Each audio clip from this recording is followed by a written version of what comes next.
Welcome to a new episode of the Tolkien Experience podcast. I'm Sarah Brown. I'm Luke Shelton. And I'm Sarah Westvik. Each episode we share with you an interview of a Tolkien scholar or fan. That's right. In these interviews, one of us asks our guest to respond to 6 questions that help us learn about their personal Tolkien experience. All of this is made possible by our supporters on Patreon, so we want to thank them and encourage you to check out the community at patreon.com/Tolkien Experience. We are so excited to share this podcast with you. So without any more delay, let me introduce our guest. Hello and welcome to another Tolkien Experience podcast. And today I'm really excited to introduce you to a great friend of mine. And I'll tell you in a bit about where I first met up with him. But first to introduce you to Brian Egede-Pedersen, who holds an MA in History major and English minor from the University of Southern Denmark. And since graduating in 2009, he spent most of his time teaching in Denmark's upper secondary school sector. I'm so sorry, but someone has to do that, right, Brian? Yeah. Yeah, exactly. Winning Teacher of the Year award in 2017. In addition, Brian has been an assistant professor at the University of Southern Denmark, teaching the course The Appropriation and Communication of History several times. He's written textbooks, and he's worked as a consulting editor for the Danish Ministry of Education. But perhaps most importantly, Brian has attended the Leeds Medieval Congress a few times, which is where we came across him and got to know him over 1 or 2 glasses of mead, and found out that Brian is in fact an enormous fan of Tolkien, and also in all that spare time he doesn't have is a Tolkien scholar. With a twist, we're going to talk about your metal version of Tolkien fandom at some point in this discussion, Brian. But welcome to the podcast. Thank you so much, Sarah. Thank you for having me. Okay, so let's get cracking with our discussion. And the first thing I want to ask you is, how were you first introduced to Tolkien's work? Yes. The odd thing is, I think there was always a bit of an awareness, because I made my way through, I think, practically all of the fighting fantasy role-playing books back in the 1990s. And I had an awareness that they were inspired by something called The Lord of the Rings with the orcs, and I knew there was an ancient wizard with a grey beard. But to my knowledge at the time, The Lord of the Rings was some sort of medieval or ancient myth of some sort. Around the year 2000, some of my friends got really excited about some upcoming films directed by somebody called Peter Jackson, whom I mostly knew from Braindead. And so I had to go to the cinema and see what all the hubbub was about. And it took me less than 5 minutes, then my jaw hit the floor, and Fellowship just caught me and never really let me go after that. And I remember almost having a panic attack in the cinema when I could feel that the movie was about to end, because the story was so great. I thought maybe they lied. Maybe they actually will show all 3 movies in one go. But that didn't happen. So instead, I walked down to my local bookshop, I think the day after watching the first movie, and bought a single volume version of The Lord of the Rings. In Danish, I didn't have that much confidence in my English skills at the time. So reading the original version only came in later. And then I set myself the task to read 100 pages in it every day after I came home from school. So I made my way through The Lord of the Rings fairly quickly.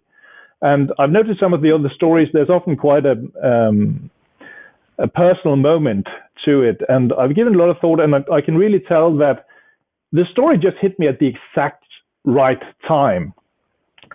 Because, well, when the first Jackson film came out, I was 18. And my father had just died, lost a long battle with cancer the year before. And, 2 or 3 months before the film came out, 9/11 happened. And if I had any sort of naive idea that the world was a safe place, having grown up in the late 80s and throughout the 90s, those were, torn, those came down quite literally on that day. So having the story telling that we might improve the world, even though it will take a lot of sacrifice, and that something good might happen if we band together and do something. I think that really struck me at the right time because of those two events. And it's also quite fascinating being from Denmark, that used to be a fairly isolationist country. And as far as I know, the Jackson films sold more tickets per inhabitant in Denmark than anywhere else in the world. So I think Danes could also identify with the hobbits in a way, this isolated group just wanting to live and have their beer and their food on their own. And then suddenly, something changes. And over the coming years after the Jackson films, you saw Denmark go from being isolationist to actually sending troops into Afghanistan and the invasion of Iraq. So in that way, it also became a sort of mirror of the development my country went through in my later formative years. So in that way, well, how could the story not hit me right there? Mm-hmm. Mm-hmm. Oh, that's really interesting. I've spoken to a fair few people who've first encountered Tolkien not in English. And it always interests me to ask, okay, so for you are pretty much bilingual. Your English is astonishingly good. Slightly better than my Danish, I think, really. So you've read it in Danish in translation, and you've read it in the original English. So does that enable you to assess the quality of the Danish translation? What would you say about the quality of that translation? I think the translation in general is really good. I must say I haven't looked this up for some time, but I think that the Danish translation was one of those where Tolkien actually managed to give some advice. So for instance, all the names of the towns in the Shire were translated into Danish using names that sounded like a specific period in Danish times that would fit with the English version. So that one is really good. Then there are some odd bits from time to time, such as I think my favorite will always be at the Council of Elrond. Legolas is described as a strange elf in the English version, and the Danish translation, clearly the translator didn't know if strange meant weird or alien, foreign, and the translator went with weird. So that's pretty much what it says. There was also a weird elf clad in grey sitting around, and that's the description of Legolas at the Council of Elrond. But I think apart from that, the translation seems to be really good. That's great, because I know some people have said to me that some of the translations have not been particularly wonderful. Of course, when they then read it in the original English, they notice the differences. But it's really good to hear that there are translations out there that are that good. That's fantastic news. Yes, I think the Swedish in particular, the original Swedish translation is, I think is that the one that's called the worst, because the translator just ended up guessing a lot of things and adding something on his own. Oh dear. Oh, I'll have to look that up then.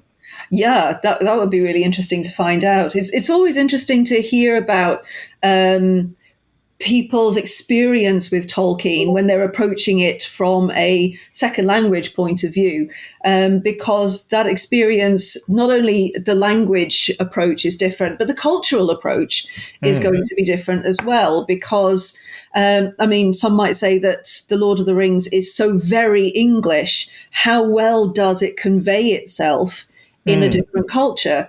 Does it fit within Danish culture? Oh yeah, absolutely. Danes are pretty much just hobbits, really tall hobbits.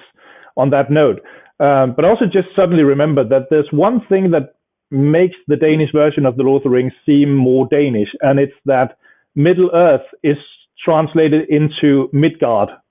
So they simply just used the term that we already knew from Norse mythology. And even though, there are not that many believers in the Norse gods, the Arthur-Tru, there are not that many of those in Denmark, but we all learn about Norse mythology when we grow up in the smallest classes or in the youngest classes. So it just seemed more Danish like that. I also think that the names of the towns in the Shire, that also helps. That it seems, I think I've driven past a village with that name. before. It just seems natural. I think a place like Hardbottle is translated into something that sounds like bottle loose, and that really sounds like a place that could exist on the map of Denmark. So you can feel a real connection with it, even absolutely. Absolutely. And we also, I think that's also, the Queen of Denmark made some illustrations under a pseudonym to one of the early Danish versions of The Lord of the Rings back in, I think, the 70s. Yes, I heard about that. I've never actually seen her illustrations, actually. I must look those up. Have you seen them yourself? Yeah, I have. And I know that she managed to send them to Tolkien, I think in 1971 or 72, pretty close to his death. And he actually replied back that they looked like what he had imagined. That's cool. So no ostriches or other strange animals going across the front of them like we've seen in some illustrations. No, not at all. But she seemed to have a special penchant for some of the darker aspects, and her ring wreaths are really, really amazing. I must look those up. Thank you for that. Okay. So we're kind of getting to know you and how you feel about Tolkien and all that kind of thing. So let's get to some nitty gritty stuff. What is your favorite part of Tolkien's work? I think I'm going to give you the exact same answer that practically everybody else gives you on this podcast. It has changed over time. With oddly enough, when I was 19 or 20, The Lord of the Rings wasn't my favorite. I liked The Hobbit a lot. Obviously, I loved The Lord of the Rings, but I loved The Hobbit and The Silmarillion more than that, because they had each their distinct style, with The Hobbit being the children's book and with The Silmarillion being the mythology. Also because we still have to take classical studies at our sixth form, just a small course, and we have to read parts of the Iliad or the Odyssey, and I had just read the Iliad in school. And then I read the Silmarillion and thought, oh, this has a similar feel to it, with the mythological aspect. And so I, at the time, and I still feel a bit that way, that The Lord of the Rings is sort of in between those two. Also, in some way, the style changes from the beginning of The Lord of the Rings, where it's still the Hobbit style, and then changes to the more epic style along the way. And then I picked up Unfinished Tales, and that was an eye-opener, knowing how much there was that hadn't been published or wasn't finished yet. I distinctly remember reading about the military organization of Rohan while I was doing my own mandatory military service in Denmark. So that felt really, really fascinating. And then in slightly more recent years, I've really taken a liking to the history of Middle-earth. And right now, my favorite part is how much the drafts change with regards to the time from the breaking of the Fellowship to the Battle of the Pelennor Fields. How much changed with his idea that Boromir should be a sort of turncoat, that would be a traitor at Minas Tirith, and Legolas and Gimli would be captured on their way home because they just left at some point. And especially the orc raid being added at some point during the Second World War, and Ugluk being a skilled military leader. I think that's actually my favorite part right now. It's the development of the orc raid, and how Ugluk becomes somebody you're not supposed to respect or like him, but man, he's efficient. He has really taken an interesting leadership course and knows what he's doing. So that's actually my favorite part right now is the development of that section right there. And looking at the different choices that Tolkien makes, it's really interesting, isn't it, to see the paths he could have taken, and the difference that would have made to the story compared to what he did actually decide to do in the end, because we'd have had a very, very different story, wouldn't we? Oh, absolutely. Yeah. So it's just really fascinating seeing how much could have changed, like you say, and how close we were to everything ending up in a different way. Mm-hmm. Yeah.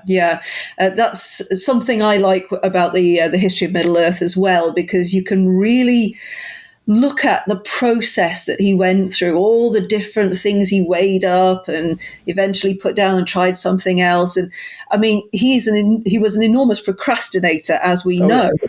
But the beauty of having him as a procrastinator who wrote everything down is that we then get to rootle through all of these different ideas that he had. And it just gives us so much extra around the edges of the story. Oh, yes. Absolutely. And also a lot of respect for Christopher Tolkien, the bits and pieces you see of Tolkien's handwriting in the drafts, how he was ever able to make out what it said, I think is quite impressive. Yes, as anybody who has actually worked with Tolkien's private papers will attest, some of his handwriting is astonishingly beautiful. Oh, yeah. It's copper plate, gorgeousness. Mm-hmm. Not so much when he was just grabbing random bits of paper and throwing ideas down. And some of it is so hard to make out, even with a great big lens to look at it through. I gave up on some of it. But yeah, I would imagine that Christopher was a little bit more used to his father's handwriting. Oh yes, absolutely. And it was also a surprise seeing some of the drafts after, because I've also had my hands on some of Tolkien's letters at Leeds when we met there, and the handwriting from there to the drafts, that is just, incredible, but also really, really relatable. So the next question was about your fondest experience to do with your connection with Tolkien. But I'm going to start off with a fond experience myself. I'm going to take you back to Leeds a few years ago now. And there was a group of loudmouthed mead-drinking Egypts in the tent who we kind of bumped into each other, didn't we? Because you'd come along to the Tolkien talks and then we saw you and we thought, who is this Viking? We need to get to know him. And you actually just came and sat with us, and the whole group of us started talking. I mean, when I say the whole group of us, I'm talking about people like Christine Larson, Anna Small, Andy Higgins, Leili Bremont, Gaëlla Valera. I mean, we're talking about the Tolkien Easter crew, and you just sort of meshed with us, didn't you? And it was a fantastic summer. It really, really was, because it was my first academic conference. I just sent in a very non-Tolkien abstract to something completely different, and that was what I was going for. And I didn't know anybody at that conference. And then I had a question for Gaëlle that she didn't have the time to answer, because we ended up having a talk about how there were no cemeteries in the Shire, apart from the mass grave after the Battle of Bywater, I think it is. But it was how fascinating it was that we didn't see any graveyards. And so I just kept talking with Gaëlle, and then she brought me along to you. Mm-hmm. So that was how I ended up there. And I remember saying something that I'm not going to repeat right here, but I remember that leading to you pointing at me and saying, "Fill that month's glass." And so I felt very, very welcome already right there. And you fit right in, didn't you, Brian? Oh yes, and the message you found where Andy couldn't remember my name and just referred to me as the Viking guy school teacher with the nice hair. I think that's the prettiest description anybody has ever given of me. Oh, bless him. Andy Higgins, wonderful man with a memory like a sieve. But I mean, he could picture you. He knew exactly who he was talking about. Yes, the Viking guy with the long hair. The Viking guy school teacher with the long hair. Absolutely. But you've become one of our group so easily, and it's wonderful to have somebody with a slightly different kind of hobby to do with Tolkien. But I'm going to come on to that in a minute, because I want to ask you, I've just told you about my fondest experience of you connected with Tolkien. What's your fondest experience connected with Tolkien? Yeah, and it's a really, really difficult one. A part of me wanted to ask if Andy Serkis reading out loud Trump's tweets in the Gollum voice would count. But that's, oh, sorry, I shouldn't have said that while you were drinking. That was awesome. But I think that if I have to pick a recent example, it would be from last spring, when I taught a really, really brilliant English A-level class last year, and they had just come back from lockdown and online lessons and all that, and we knew they probably had to take an oral exam in English in spite of lockdown and everything. So I decided we should probably start working on empowerment, because, even though oral exams are a massive part of the Danish school system, well, it's also something that creates anxiety. So I thought we should probably start working on some empowerment. And after all, fantasy is really, really good at creating empowerment. So I said they should all try to find some sort of empowerment in fiction, through songs or anything else, and try to see if they could picture that while they had some time to prepare for the oral exam. And then I said, this is what works for me. So I took the charge of the Rohirrim, both book version and film version, and then we talked about how we could find, or how somebody could find empowerment in that. And even the students who didn't really know about the Lord of the Rings, but knew me quite well because I taught them for almost 3 years at the time, said that, yeah, they could feel it, even in the choice of words and the tone and the speed of the book version, and also, of course, in the violins in the film version. That part of the soundtrack is on my running list when I do half marathons.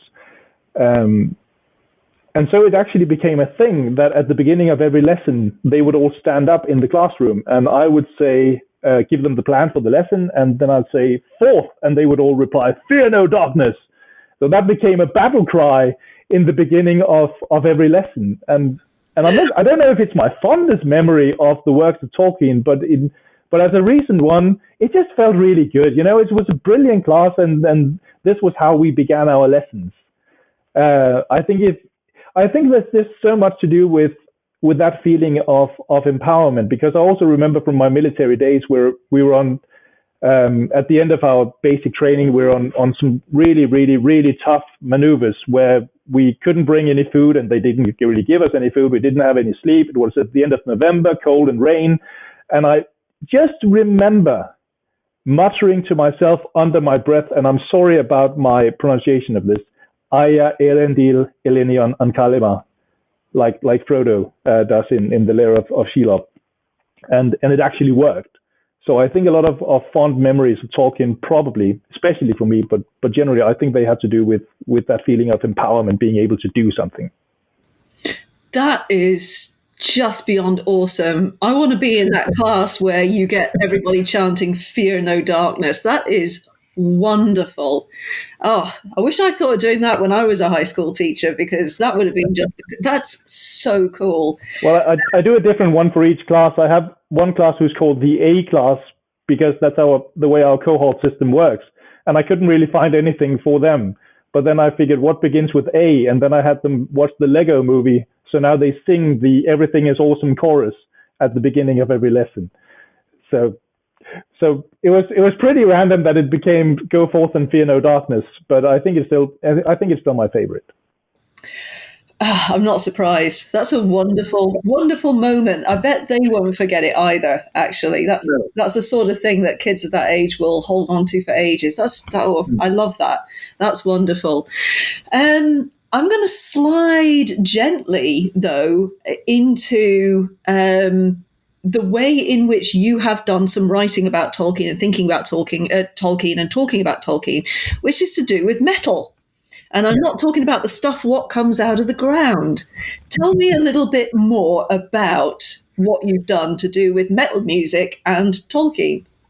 Well, I think I'm just going to keep talking about empowerment, because that's the element of it, that there is so much, like I said, fantasy related, but also in terms of metal, that is about finding strength, believing in yourself, standing up for yourself.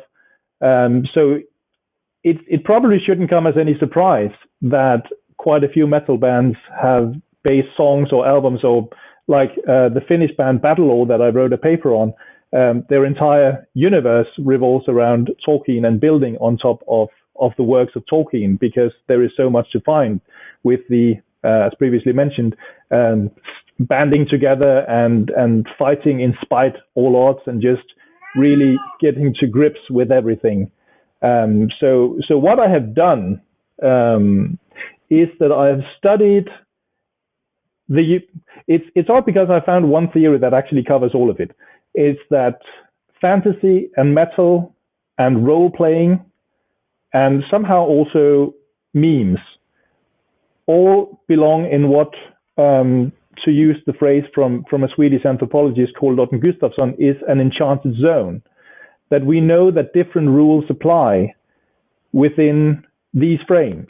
That when we can set up a specific time and a specific place where different rules apply, then we let down our guard and we do more than we're usually allowed to do.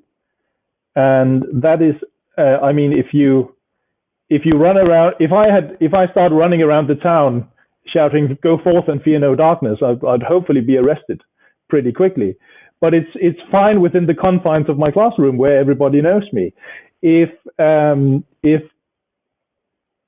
you take some metal lyrics and you just start posting them nonstop online with no context, well, people might also think that you're a bit of a weirdo. But within the context of metal music, within the context of especially concerts, we know we can do things right there that we can't do outside of that enchanted zone that happens. The same goes with reenactment, with role playing, that we know we can do something different. Right here, we also know that when we get together in the marquee at Leeds, we can also possibly get away with doing something we couldn't do that many other places. So it's the human element of setting up enchanted zones, but also on a darker note, the danger it might pose if you forget that it's an enchanted zone and you stay in that mindset when you leave where you're allowed to be like that.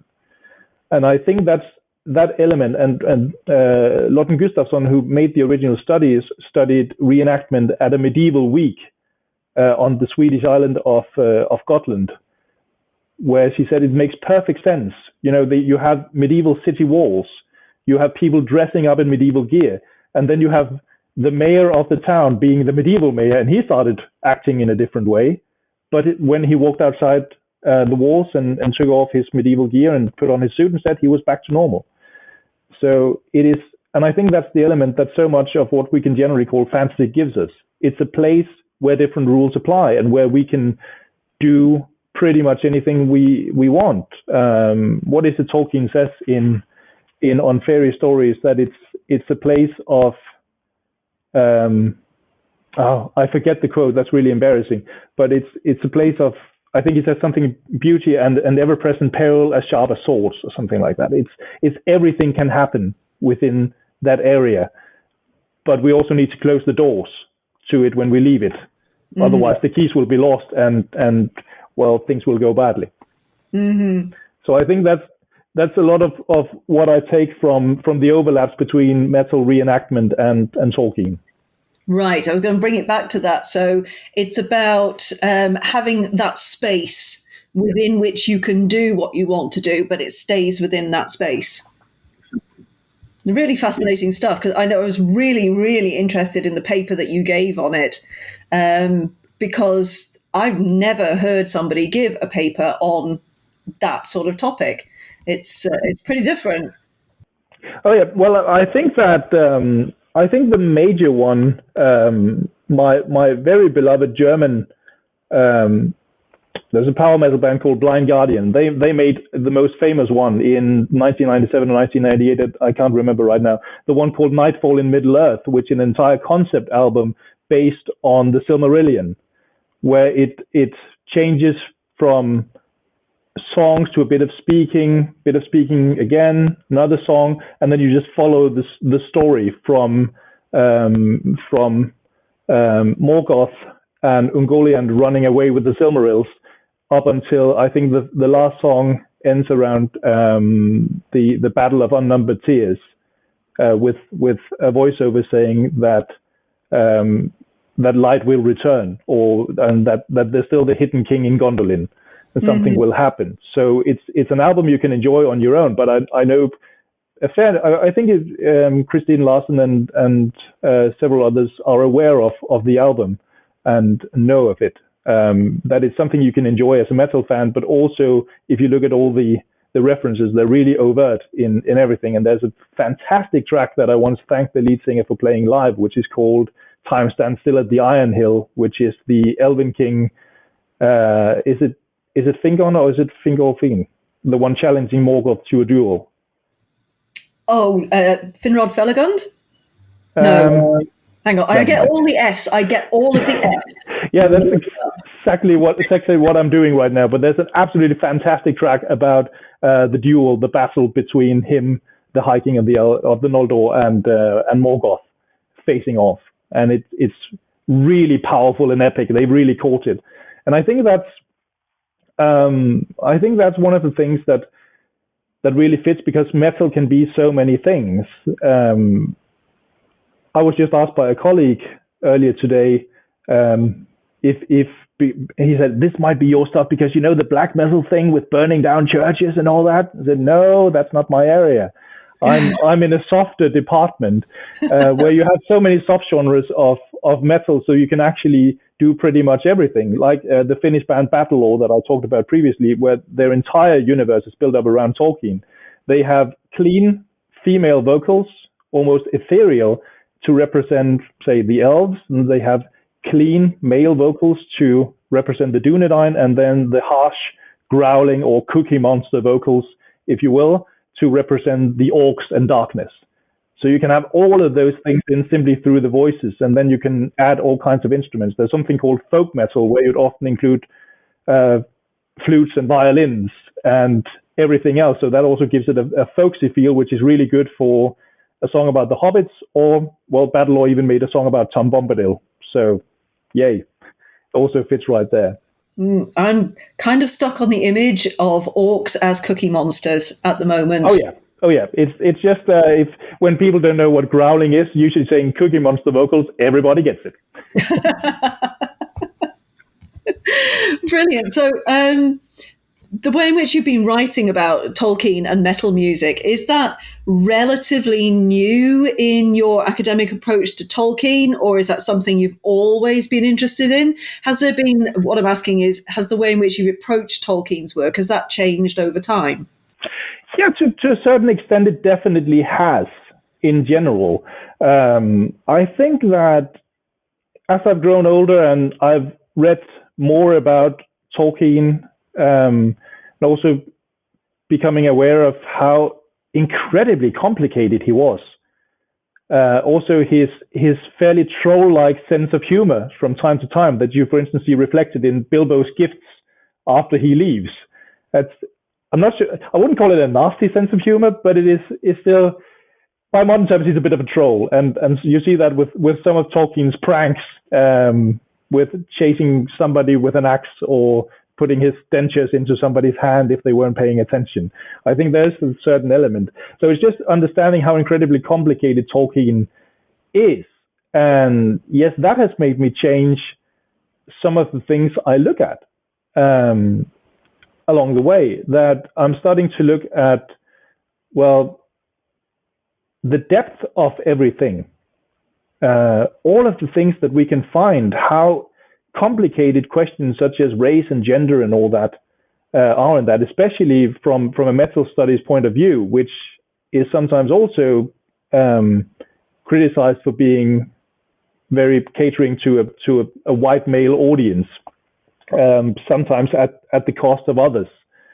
And I think that element, especially in recent years with, and I'm going to be really serious for a second, this is very unlike me, but it saddens me to see the group of people who insist that there's only one reading, one interpretation of Tolkien, and then use that as a vehicle for their own nostalgia for a past that never really was.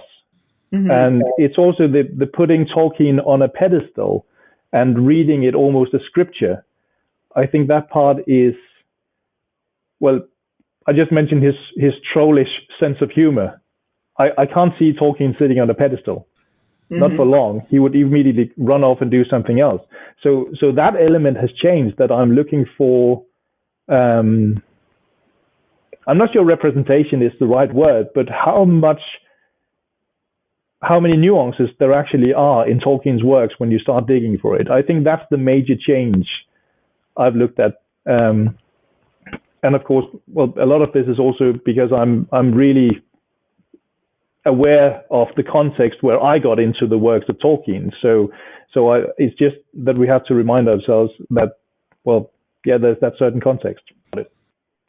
Okay, so you've raised some really important and serious questions about Tolkien, and those are conversations that we absolutely need to have. You're right about that. They are important because there's so much about it that affects people and the way in which they feel and the way in which they can approach Tolkien's text. But even with these issues that we need to address when it comes to Tolkien's work, would you still recommend Tolkien's writing to others?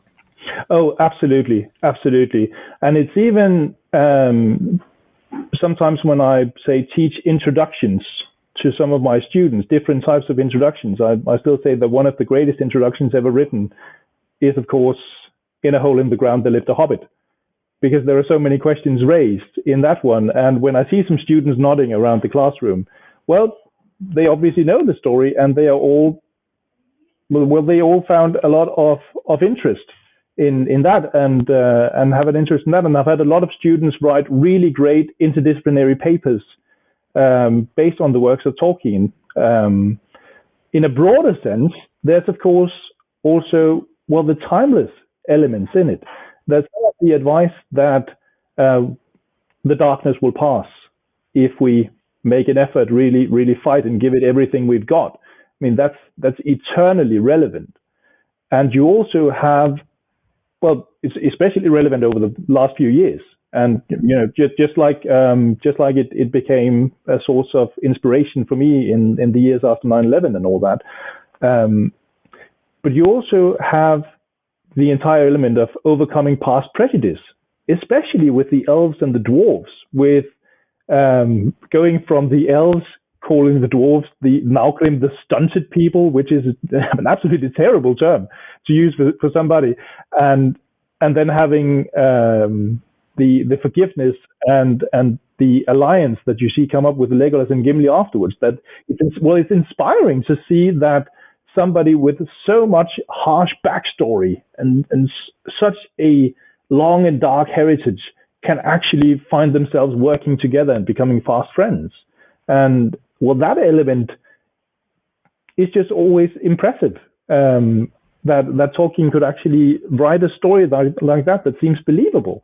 Mm-hmm. And of course, also with the times we're currently living in, the idea that it will take a lot of sacrifice, a lot of effort, but we might actually make it through this. Yes, there will be people who will be, I mean, for instance, the casualty rate of the Rohirrim at the Battle of the Pelennor Fields is appalling.